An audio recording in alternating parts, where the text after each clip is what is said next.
If the Air Force planners and the support staff in Hanoi had done top-notch staff work, they could have turned the captured positions into smoking barbecue pits that the paratroopers could virtually saunter into unopposed. Hello, friends, and welcome to Type 56, the story of China's army. I'm Jason Clower, and today I'm coming to you from a French military airbase in Hanoi. That's because I've been detached from my mission at the garrison of Dien Bien Phu to come out here to Hanoi and give the Air Force officers a righteous bollocking. You see, friends, I've been sent from the future by one General de Champeaux of the French Air Force. He was a two-time veteran of French Indochina, and in 1987, he wrote a superb journal article analyzing the failure of bombing and close air support in Dien Bien Phu that was recently sent to me in translation by a great friend of this channel who will become known to you later, but whom for the moment I'll simply call General de Castries, until he gives me permission to reveal his true identity. What I'm going to talk to you about today comes mostly from General de Champeaux's article, and of course also my own combat experience and observations in the field at Dien Bien Phu. And before I continue, I want to underscore one more time that even though General de Champeaux wrote this analysis many years after his time in Dien Bien Phu, remember that he was a veteran of this campaign. He's not just speaking from data long after the fact. He was there and he knows whereof he speaks. And his assessment is really damning.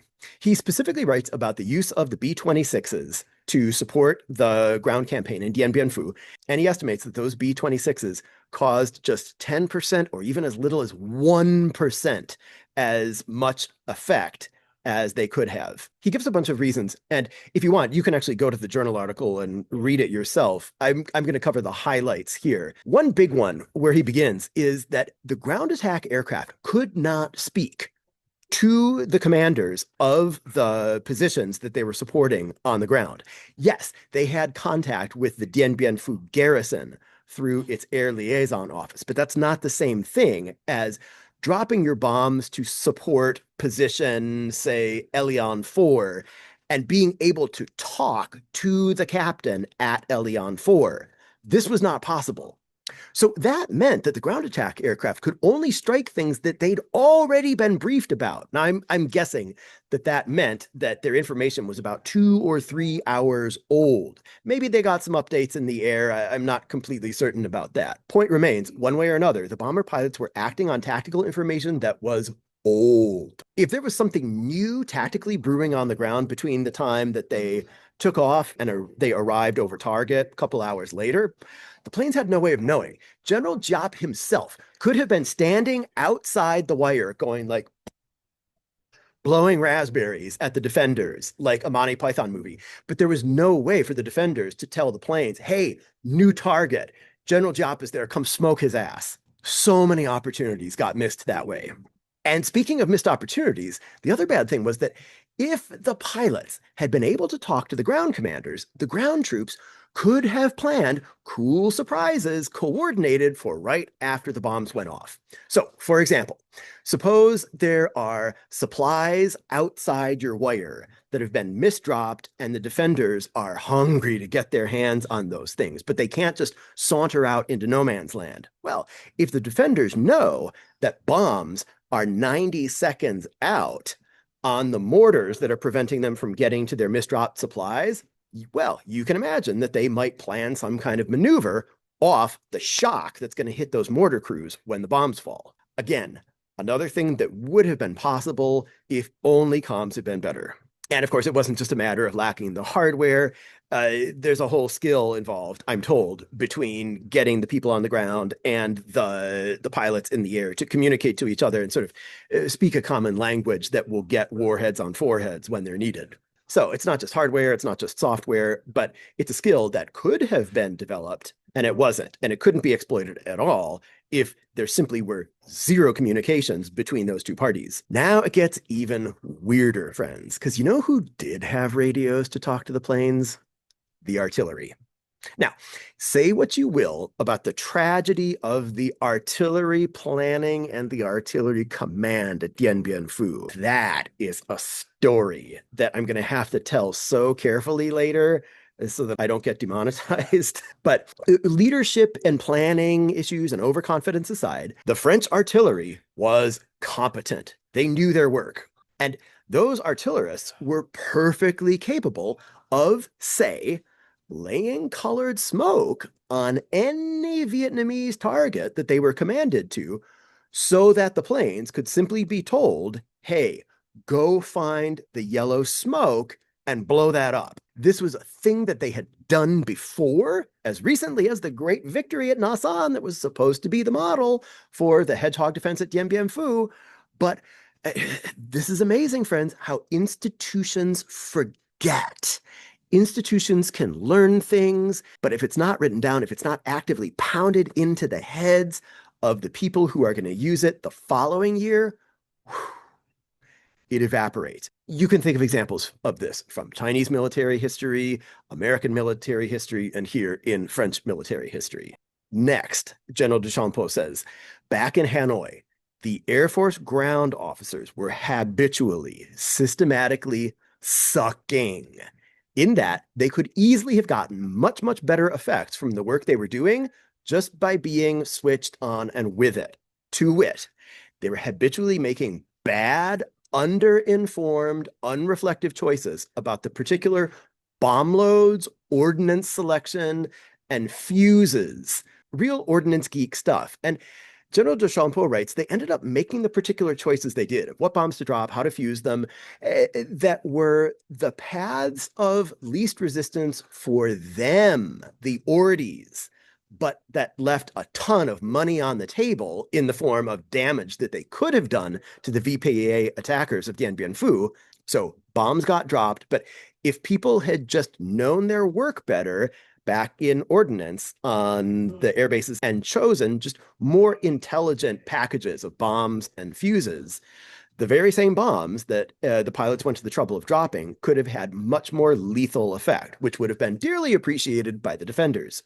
For example, General de Champeaux writes, with the right planning, those aircraft had the capability to lay down ordnance just 50 meters from French positions safely. Friends, that was a dumb thing for me to say. They could put bombs safely 100 meters away from French lines by flying at 50 meters of altitude. I make the same mistake one more time later, and I'll correct it on the screen. They had the capacity and the training to do this.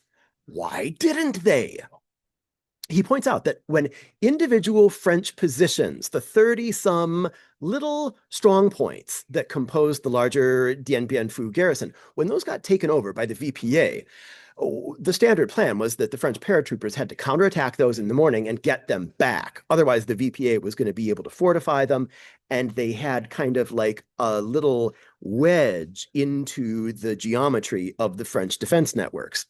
So job number one, when one of these strong points fell, was in the morning they had to get attacked by paratroopers. And to some extent or another, the paratroopers kind of had to go up the middle.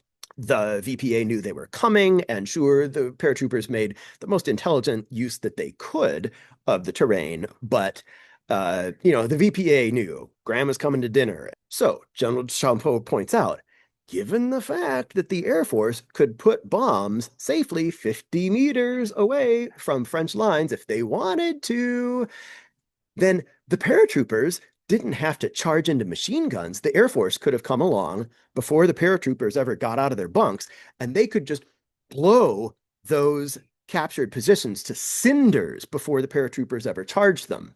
So that means if the Air Force planners and the support staff in Hanoi had done top-notch staff work, they could have turned the captured positions into smoking barbecue pits that the paratroopers could virtually saunter into unopposed. And I should point out, lest we vilify the planners too much all the time, General de Champeaux specifically blames some of this on the ordies themselves, not like dudes at a blackboard in an air staff office, but lieutenants on or near the tarmac who are choosing bombs and fusing them. In that case, he puts their deficiencies down to what he calls a lack of operational training. Friends, we've talked about this before in general terms about the French Army's terrible dearth in Indochina of specialists and technical personnel. And I mentioned, although that lack was bad at Dien Bien Phu, it was almost just as bad in Hanoi itself. The French army everywhere just did not have enough of these specialist guys to go around, even in Europe, in the nice white linen napkin posts. And for institutional reasons, it was really hard to assign them out of Europe to godforsaken Vietnam. Basically, people who had talent or seniority would usually bend over not to take those crappy Indochina assignments. So the personnel who did get sent out there tended to be junior, less experienced, in need of a lot of on-the-job training, and often not getting it because there weren't experienced people senior to them to pass that knowledge along. So this particular problem with the bombing is exactly the right illustration of how the war effort could get bitten in the butt by something as boring sounding as a lack of experienced, qualified technical personnel at a rear echelon base. And remember those numbers I gave you in the beginning, friends. This is an experienced French Air Force general who was a combat bomber pilot in this very war, twice assessing that these bombers that he helped fly accomplished 10% to as little as 1% of what they could have to help Dien Bien Phu. So this isn't a case of you-know-what rolling downhill. This is a guy just pointing the finger at himself and his colleagues. We should take that very seriously.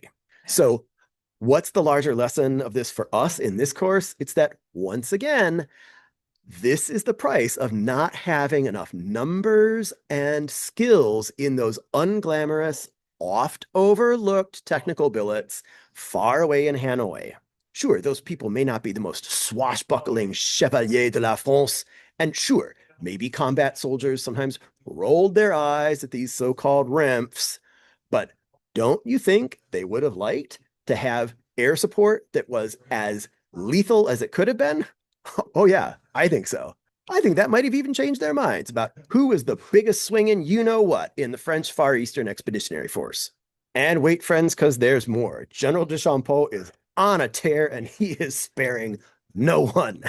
He points out that the planners failed in another way, namely by not dictating to pilots how to orient their bombing runs so as to drop their bombs most effectively on their targets. Now, let me just pause here for a moment and point out that we're living through yet another time when sort of the pendulum of doctrinal thinking, at least in my part of the world, is really leaning toward glorifying things like Auftragtaktik, mission orders, where the higher commanders simply designate an effect that they want created on the battlefield, and they leave it to lower commanders to decide how best to produce that effect. Be that as it may, though, that presumes that those lower level commanders know how to produce the effect without resource to higher guidance. And what General de Champeaux is saying is that higher guidance was needed here because for one reason or another, the people flying the planes were not in a position to judge how best to drop those bombs. See, what happened was the French Air Command let the pilots pick their own axis of attack. That is, what bearing is the plane going to be heading as it goes into its bombing run? Since the dropping of a lot of bombs is a sort of longitudinal affair, you can see how that would make a difference. And it is no simple matter to know what axis would be optimal or to get yourself there. Now, this again requires us to kind of like reset our 21st century iPhone and NavSat brains a little bit to a time when they didn't have things like that. There was no GPS then, and in fact, there was very little navigational help for flying over the very cloudy and misty mountains of northwestern Vietnam. One of the perennial problems for pilots out there was that when you flew out from Hanoi or Da Nang or Saigon, you were flying above clouds and mist as you got over the northwestern highlands. Then, if you were going to land at Dien Bien Phu or drop something to it or on it, at some point, you had to plunge through the clouds, blind, and hope that you came out in the valley of Dien Bien Phu and not smeared across a mountainside. That was a very chancy business, even if you knew the area very well. So very intelligently, Dien Bien Phu's Air Force Ground Control erected a radio beacon at the base. And that was the pilots' one navigational aid as they flew westward from the coast. They could follow that beacon to the general area of Dien Bien Phu, and then the path of least resistance navigationally was to just follow that beacon straight on down through the clouds. You couldn't go wrong that way. It just meant that you would come out of the clouds in a very predictable spot. If you're a transport pilot, being predictable is okay, even good. That is, unless VPA anti-aircraft is so close they can squirt flak right up your nose. But transport pilots and bomber pilots have different jobs.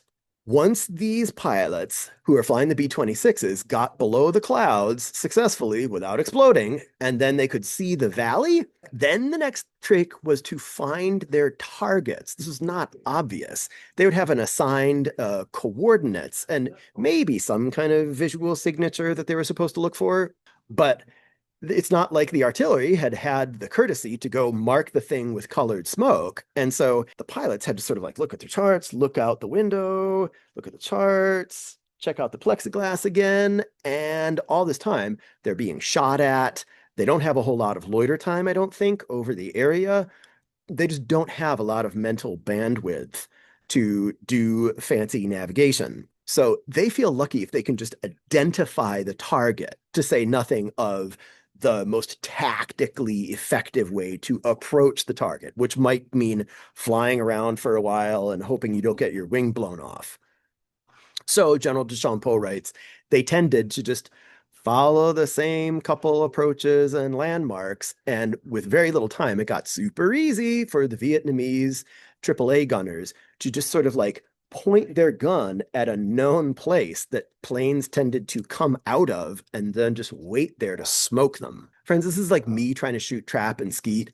I shoot shotguns like a one-armed drunk man, but if the puller tells me exactly where he's going to throw the pigeon, then even I'm capable of hitting it if I just sort of hold my muzzle in place and wait for this orange thing to cross through my thick pop bottle glasses. Even when the VPA anti-aircraft gunners didn't have a helpful PLA advisor with experience from Korea standing beside them, they didn't have to be geniuses. This didn't take a whole lot of talent. So to recapitulate, General de Champeaux is saying that the pilots should have been directed how to attack, not just what to hit, but how to approach it, because they already had their hands full finding the targets. And left to their own devices, they naturally chose axes that made their lives easier rather than making the lives of the soldiers on the ground longer. And I'm not saying that they were being cowardly or derelict. I'm just saying that when things are happening fast,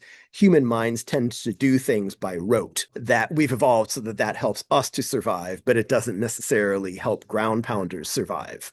So now you might be wondering, okay, but didn't the Dien Bien Phu command, like down on the ground, didn't they complain about the obviously low standard of bombing? Well, they did, but they didn't do it in the right way. That is, they didn't do it in a way that could actually get their problem fixed.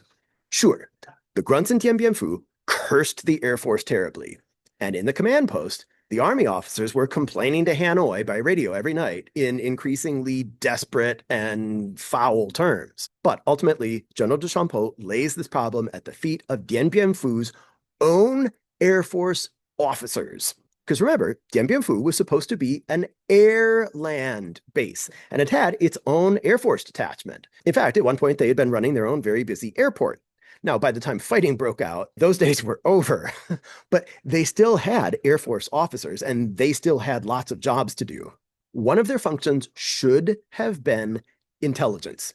That is, they were supposed to be reporting back data for Hanoi to analyze about where their bombs were actually falling.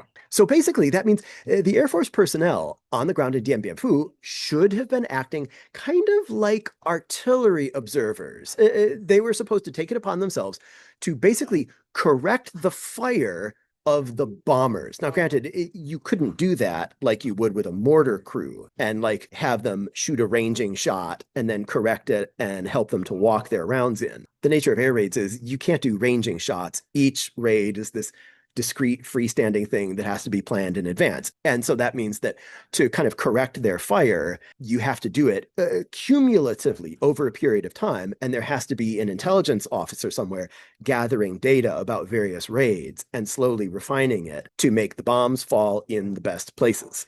So again, basically, it was the job of the Air Force officers on the ground in Dien Bien Phu to tell their counterparts in Hanoi, hey, your bombs aren't accomplishing anything except shaking the banana trees. So here is chapter and verse on how you fix that. Instead, General de Champeaux concludes, it turned out that the Air Force officer who was actually commanding the detachment in Dien Bien Phu was an air transport officer. And it's not like that was a stupid decision in the beginning. Back when they were planning this thing on the chalkboard in Hanoi, it was supposed to be a base for projecting power across the highlands. It was not supposed to be Stalingrad with bamboo. So, of course, they put an air transport officer in charge of Dien Bien Phu. Fair enough. And then his mission changed. And so he was supposed to be senior and professional and educated enough as an Air Force officer to be able to adapt. He did not. Turned out this guy not only didn't know anything about combat air support, he didn't even know enough to see the point of reporting on the results of these bombing missions. That was a major institutional failure. And you can begin to see now just the accumulating damage and ruin caused by chronically having a shortage of good personnel in theater and instead having just the personnel who often weren't good enough to make it at the prestige posts back in Europe.